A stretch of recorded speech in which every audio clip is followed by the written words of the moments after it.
Dracula Daily, October 29th. Dr. Seward's Diary, 29th of October. This is written in the train from Varna to Galatz. Last night we all assembled a little before the time of sunset.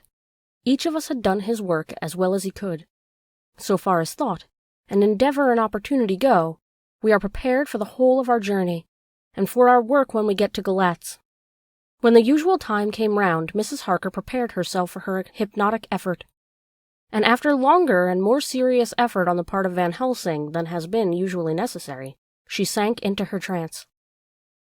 Usually she speaks on a hint, but this time the professor had to ask her questions, and to ask them pretty resolutely, before we could learn anything. At last her answer came. "I can see nothing. We are still. There are no waves lapping, and only a steady swirl of water softly running against the hawser. I can hear men's voices calling, near and far, and the roll and creak of oars in the rowlocks. A gun is fired somewhere. The echo of it seems far away. There's a tramping of feet overhead, and ropes and chains are dragged along. What is this? There is a gleam of light, and I can feel the air blowing upon me." Here she stopped. She had risen, as if impulsively, from where she lay on the sofa, and raised both her hands, palms upward, as if lifting a weight. Van Helsing and I looked at each other with understanding. Quincy raised his eyebrows slightly, and looked at her intently, whilst Harker's hand instinctively closed around the hilt of his kukri. There was a very long pause. We all knew that the time when she could speak was passing, but we felt that it was useless to say anything.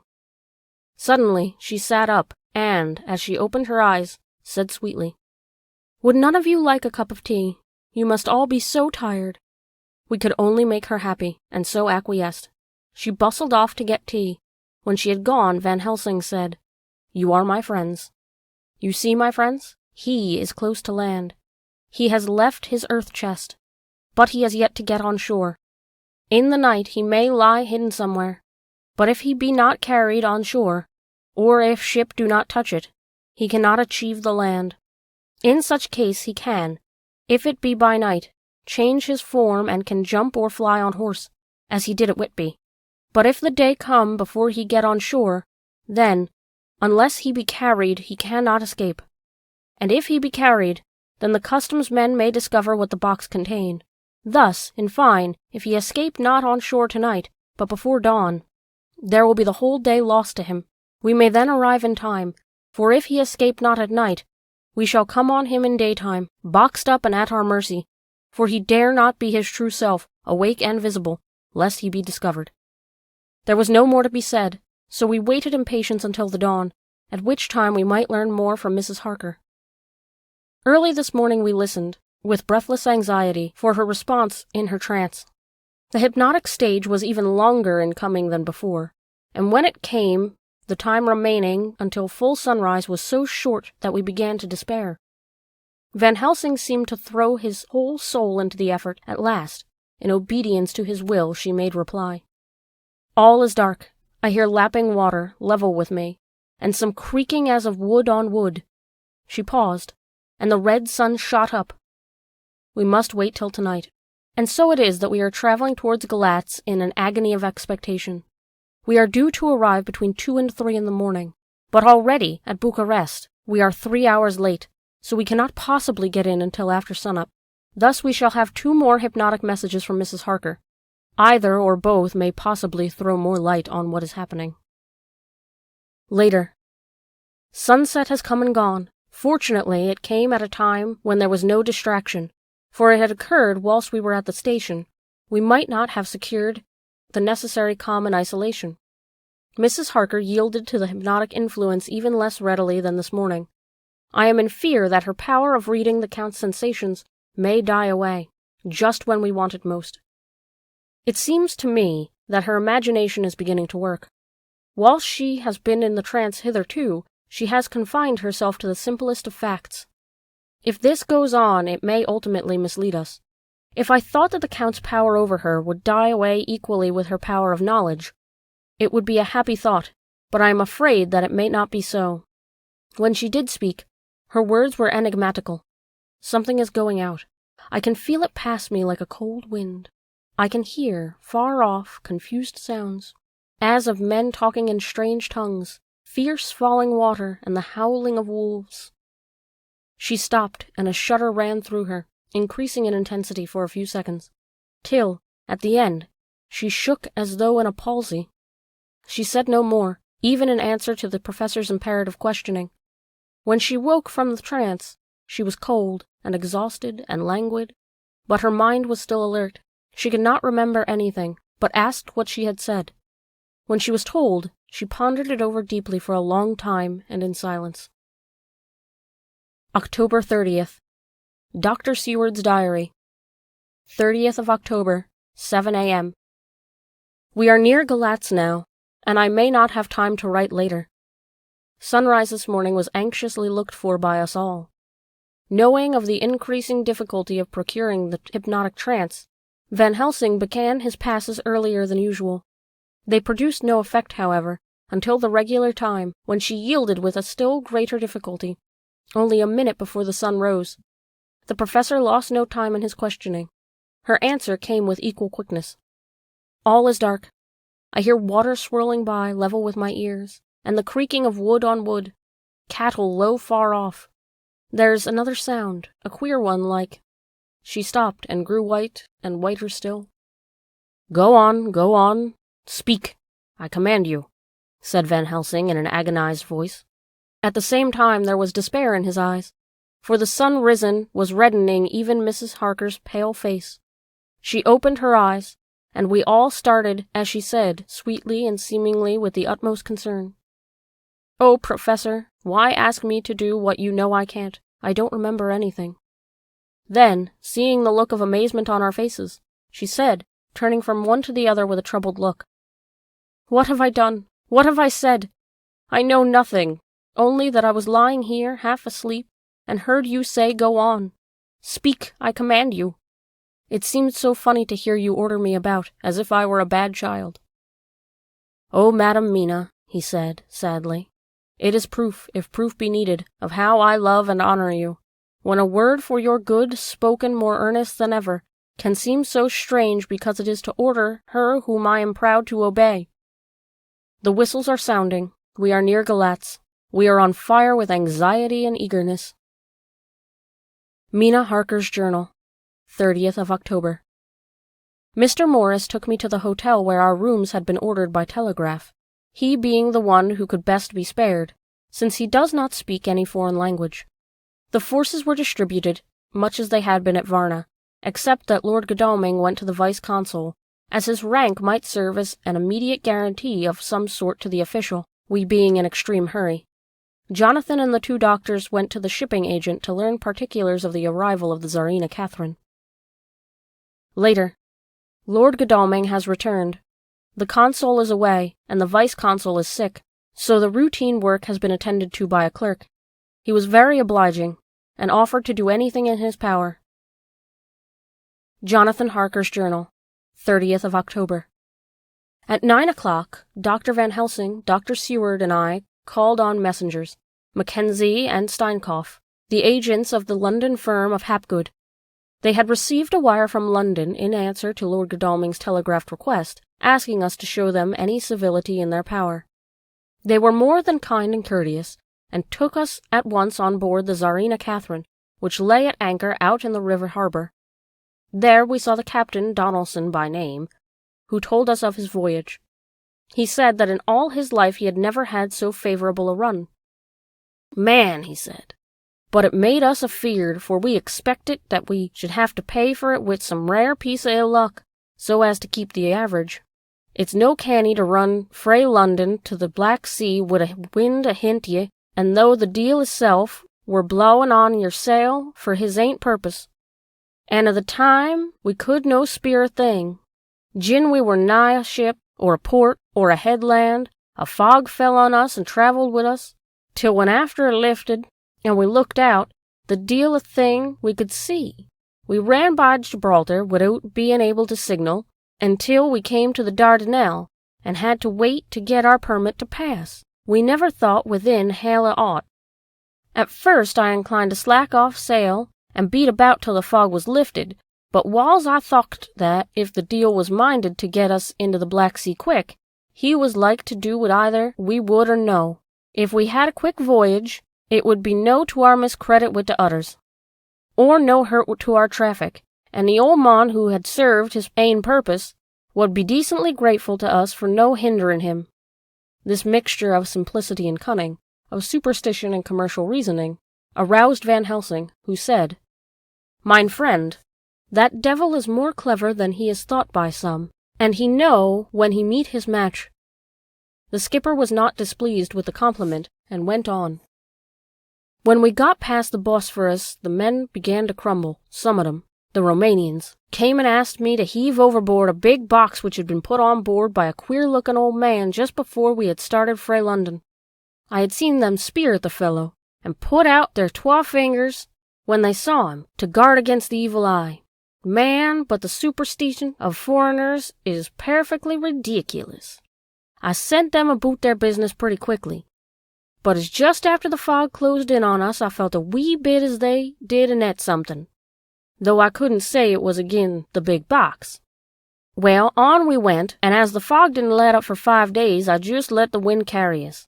For if the deil wanted to get somewheres, well, he would fetch it up a reet, and if he didn't, well, we'd keep a sharp lookout anyhow. Sure enough, we had a fair way in deep water all the time, and 2 days ago, when the morning came through the fog, we found ourselves in the opposite river Galatz. The Romanians were wild and wanted me, right or wrong, to take out the box and fling it in the river. I had to argue with them about it with a handspike, and when the last of them rose off the deck with his head in his hand, I had convinced them that, evil eye or no evil eye, the property and the trust of my owners were better in my hands than in the river Danube. They had, mind ye, taken the box on the deck ready to fling in, and as it wasn't marked Galatz via Varna, I thought I'd let it lie till we discharged in the port and get rid of it altogether. We didn't do much clearing that day, and had to remain in nicked and anchor, but in the morning, braw and early, an hour before sun-up, a man came aboard with an order, written to him from England, to receive a box marked 1 Count Dracula. Sure enough, the matter was one ready to his hand. He had his papers a-reet, and glad I was to be rid of the damn thing, for I was beginning, mazel, to feel uneasy for it. If the deil did have any luggage aboard the ship, I'm thinking it was nane ither than that same. "What was the name of the man who took it?" asked Dr. Van Helsing with restrained eagerness. "I'll be telling you quick," he answered, and stepping down to his cabin, produced a receipt signed Emanuel Hiddelsheim. Bergenstrasse 16 was the address. We found out that this was all the captain knew, so with thanks we came away. We found Hildesheim in his office, a Hebrew of rather the Adelphi theatre type, with a nose like a sheep and a fez. His arguments were pointed with specie, we doing the punctuation, and with a little bargaining he told us what he knew. This turned out to be simple but important. He had received a letter from Mr. Deville of London, telling him to receive, if possible before sunset so as to avoid customs, a box which would arrive in Galatz in the Tsarina Catherine. This he was to give in charge to a certain Petrov Skinsky, who dealt with the Slovaks who traded down the river to the port. He had been paid for his work by an English banknote, which had duly cashed for gold at the Danube International Bank. When Skinsky had come to him, he had taken him to the ship and handed over the box, so as to save porterage. That was all he knew. We then sought for Skinsky, but were unable to find him. One of his neighbors, who did not seem to bear him any affection, said that he had gone away for 2 days before, no one knew whither. This was corroborated by his landlord, who had received by messenger the key of the house together with the rent due, in English money. This had been between 10 and 11 o'clock last night. We were at a standstill again. Whilst we were talking, one came running and breathlessly gasped out that the body of Skinsky had been found inside the wall of the churchyard of St. Peter, and that the throat had been torn open as if by some wild animal. Those we had been speaking with ran off to see the horror, the women crying out, "This is the work of a Slovak." We hurried away, lest we should have been in some way drawn into the affair, and so detained. As we came home, we could arrive at no definitive conclusion. We were all convinced that the box was on its way, by water, to somewhere. But where that might be, we would have to discover. With heavy hearts, we came home to the hotel to Mina. When we met together, the first thing was to consult as to taking Mina again into our confidence. Things are getting desperate, and it is at least a chance, though a hazardous one. As a preliminary step, I was released from my promise to her. Mina Harker's Journal, 30th of October, evening. They were so tired and worn out and dispirited that there was nothing to be done till they had some rest. So I asked them all to lie down for half an hour whilst I should enter everything up to the moment. I feel so grateful to the man who invented the traveller's typewriter, and to Mr. Morris for getting this one for me. I should have felt quite astray doing the work if I had to write with pen. It is all done, poor dear, dear Jonathan. What he must have suffered, what he must be suffering now. He lies on the sofa hardly seeming to breathe, and his whole body appears in collapse. His brows are knit, his face is drawn with pain. Poor fellow, maybe he is thinking, and I can see his face all wrinkled up with the concentration of his thoughts. Oh, if only I could help it all. I shall do what I can. I have asked Dr. Van Helsing, and he has got me all the papers that I have not yet seen. Whilst they are resting, I shall go over all carefully, and perhaps I may arrive at some conclusion. I shall try to follow the professor's example, and without prejudice on the facts before me. I do believe under God's providence I have made a discovery. I shall get the maps and look over them. I am more than ever sure that I am right. My new conclusion is ready, so I shall get our party together and read it. They can judge. It is well to be accurate, and every minute is precious. Mina Harker's memorandum. Entered in her journal. Ground of inquiry. Count Dracula's problem is to get back to his own place. A. He must be brought back by someone. This is evident, for had he the power to move himself, as he wished he could go either as man or wolf or bat or in some other way, he evidently fears discovery or interference, in the state of helplessness in which he must be, confined as he is between dawn and sunset in his wooden box. B. How is he to be taken? Here a process of exclusions may help us. By road, by rail, by water. By road. There are endless difficulties, especially in leaving the city. X. There are people, and people are curious and investigate. A hint, a surmise, a doubt as to what might be in the box would destroy him. Y. There are, or there may be, customs or octroi officers to pass. Z. His pursuers might follow. This is his highest fear, and in order to prevent his being betrayed, he has repelled, so far as he can, even his victim, me. 2. By rail. There is no one in charge of the box. It would have to take its chance of being delayed, and delay would be fatal, with enemies on the track. True, he might escape at night, but what would he be if he left in a strange place with no refuge that he could fly to? This is not what he intends, and he does not mean to risk it. 3. By water. Here is the safest way, in one respect, and with most danger in another. On the water, he is powerless except at night. Even then he can only summon fog and storm and snow and his wolves. But were he wrecked, the living water would engulf him, helpless, and he would indeed be lost. He could have the vessel drive to land, but if it were unfriendly land, wherein he was not free to move, his position would still be desperate. We know from the record that he was on water, so what we have to do is ascertain what water. The first thing is to realize exactly what he has done as yet. We may, then, get a light on what his later task is to be. Firstly, we must differentiate between what he did in London as part of his general plan of action, when he was pressed for moments and had to arrange as best he could. Secondly, we must see, as well as we can surmise it from the facts we know of, what he has done here. As to the first, he evidently intended to arrive at Galatz, and sent envoys to Varna to deceive us, lest we should ascertain his means of exit from England. His immediate and sole purpose was then to escape. The proof of this is the letter of instructions sent to Emanuel Hildesheim to clear and take away the box before sunrise. There is also the instructions of Petrov Skinsky. These we must only guess at, but there have been some letter or message since Skinsky came to Hildesheim. That, so far, his plans were successful we know. Tsarina Catherine made a phenomenally quick journey, so much so that Captain Donelson's suspicions were aroused. But his superstition, united with his canniness, played the Count's game for him, and he ran with his favoring wind through the fogs and all till he brought up blindfold at Galatz. That the Count's arrangements were well made has been proved. Hildesheim cleared the box, took it off, and gave it to Skinsky. Skinsky took it, and here we lose the trail. We only know that the box is somewhere on the water, moving along. The customs and the octroi, if there be any, have been avoided. Now we come to what the Count must have done after his arrival, on land, at Galatz. The box was given to Skinsky before sunrise. At sunrise, the Count could appear in his own form. Here, we ask why Skinsky was chosen at all to aid in the work.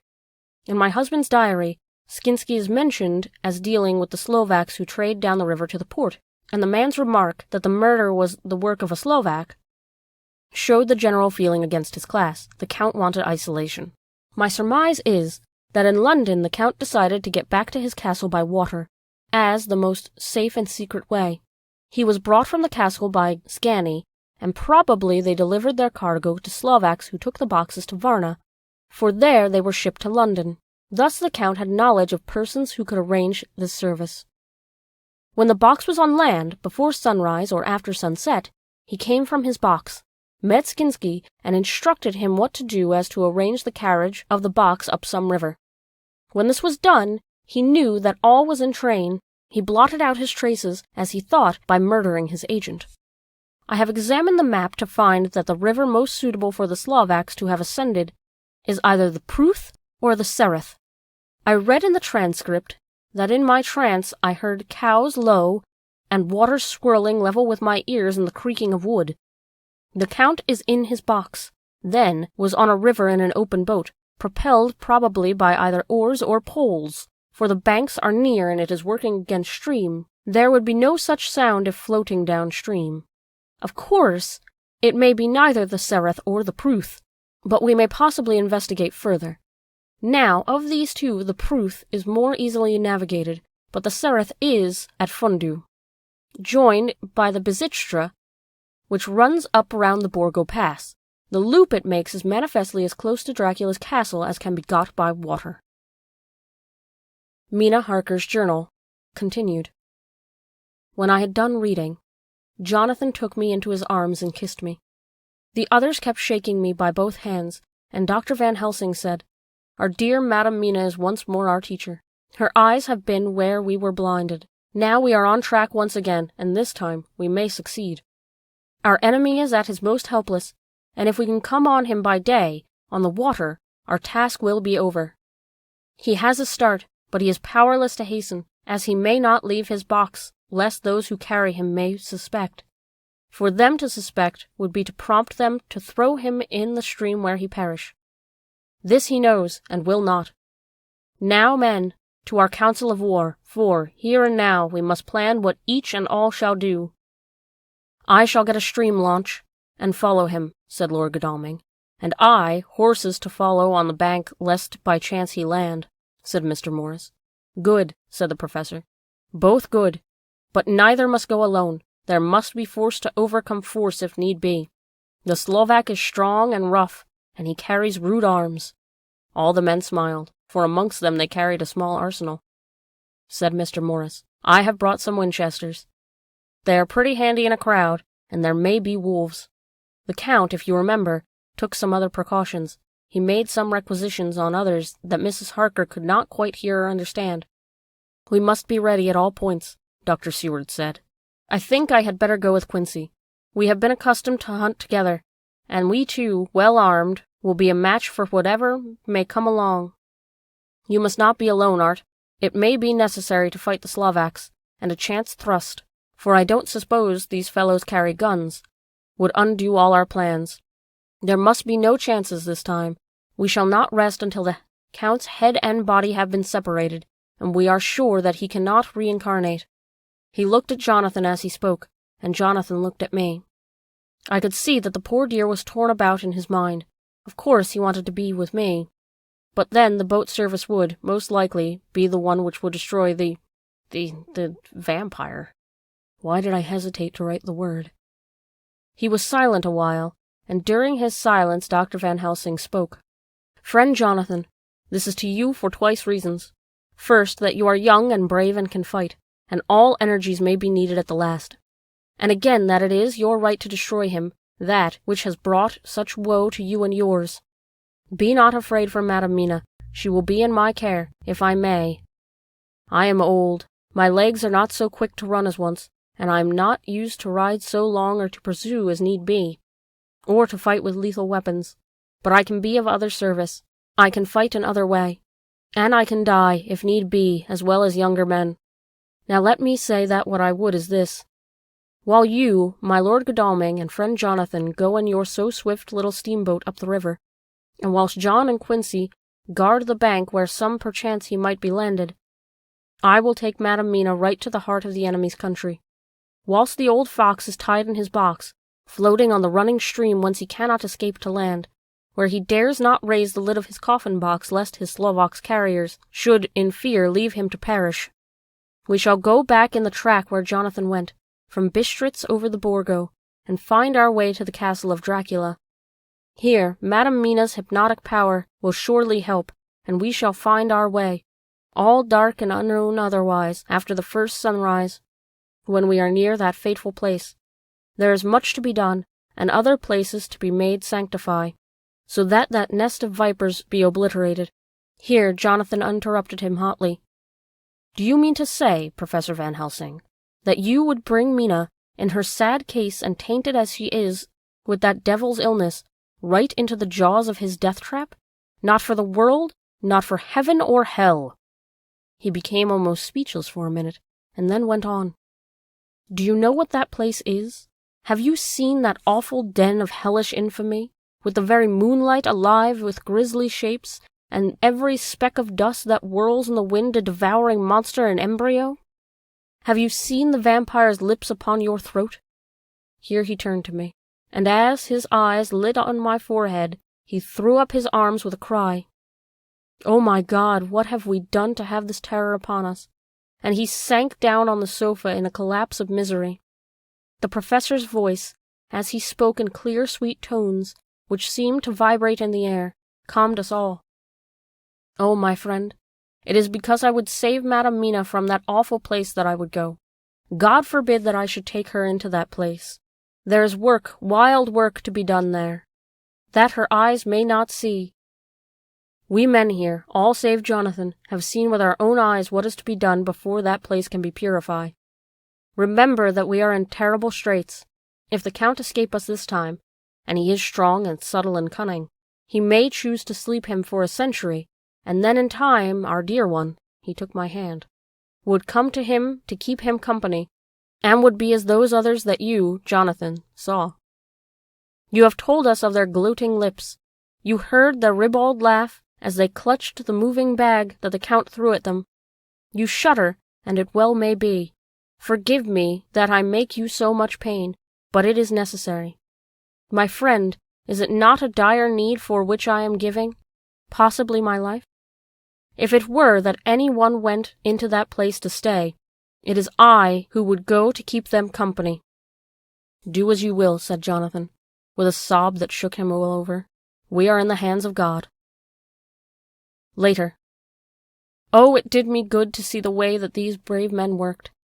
How can women help loving men when they are so earnest, and so true, and so brave? And too, it made me think of the wonderful power of money. What can it not do when it is properly applied, and what might it do when basely used?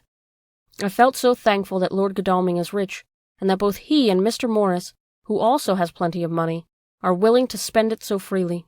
For if they did not, our little expedition could not start, either so promptly or so well equipped, as it will within another hour. It is not 3 hours since it was arranged what each part of us was to do, and now Lord Godalming and Jonathan have a lovely steam launch, and steam up ready to start at a moment's notice. Dr. Seward and Morris have half a dozen good horses well appointed. We have all the maps and appliances of various kinds that can be had. Professor Van Helsing and I are to leave by 11:40 train tonight for Veresti, where we are to get a carriage to drive to the Borgo Pass. We are bringing a good deal of ready money, as we are to buy a carriage and horses. We shall drive ourselves, for we have no one whom we can trust in the matter. The professor knows something of a great many languages, so we shall be set on all right. We have all got arms, even for me a large-bore revolver. Jonathan would not be happy unless I was armed like the rest. Alas, I cannot carry one arm that the rest do. The scar on my forehead forbids it. Dear Dr. Van Helsing comforts me by telling me that I am fully armed, as there may be wolves, the weather gets colder every hour, and there are snow flurries which come and go as warnings. Later. It took all my courage to say goodbye to my darling. We may never meet again. Courage, Mina. The professor is looking at you keenly. His look is a warning. There must be no tears now, unless it may be that God will let them fall in gladness. Jonathan Harker's Journal, October 30th, night. I am writing this in the light from the furnace door under the steam launch. Lord Godalming is firing up. He is an experienced hand at this work, as he has had for years a launch of his own on the Thames, and another on the Norfolk Broads. Regarding our plans, we finally decided that Mina's guess was correct, and that if any waterway was chosen for the Count's escape back to the castle, the Sereth and then the Baritsta at its junction would be the one. We took it that somewhere about the 47th degree north latitude would be the place chosen for the crossing the country between the river and the Carpathians. We have no fear in running at good speed up the river at night. There is plenty of water, and the banks are wide enough to make steaming, even in the dark, easy enough. Lord Godalming tells me to sleep for a while, as it is enough for the present for one to be on watch. But I cannot sleep. How can I, with terrible danger hanging over my darling, and her going out into that awful place? My only comfort is that we are in the hands of God. Only for that faith it would be easier to die than to live, and so be quit of all the trouble. Mr. Morris and Dr. Seward were off on the long ride before we started. They are to keep up the river bank, far enough off to get on higher lands where they can see a good stretch of river and avoid the following of its curves. They have, for the first stages, 2 men to ride and lead their spare horses, 4 in all, so as not to excite curiosity. When they dismiss the men, which shall be shortly, they shall themselves look after the horses. It may be necessary for us to join forces. If so, they can mount our whole party. One of the saddles has a movable horn, and can be easily adapted for Mina, if required. It is a wild adventure we are on. Here, as we are rushing along through the darkness, with the cold from the river seeming to rise up and strike us, with all the mysterious voices of the night around us, it all comes home. We seem to be drifting into unknown places and unknown ways, into a whole world of dark and dreadful things. Godalming is shutting the furnace door.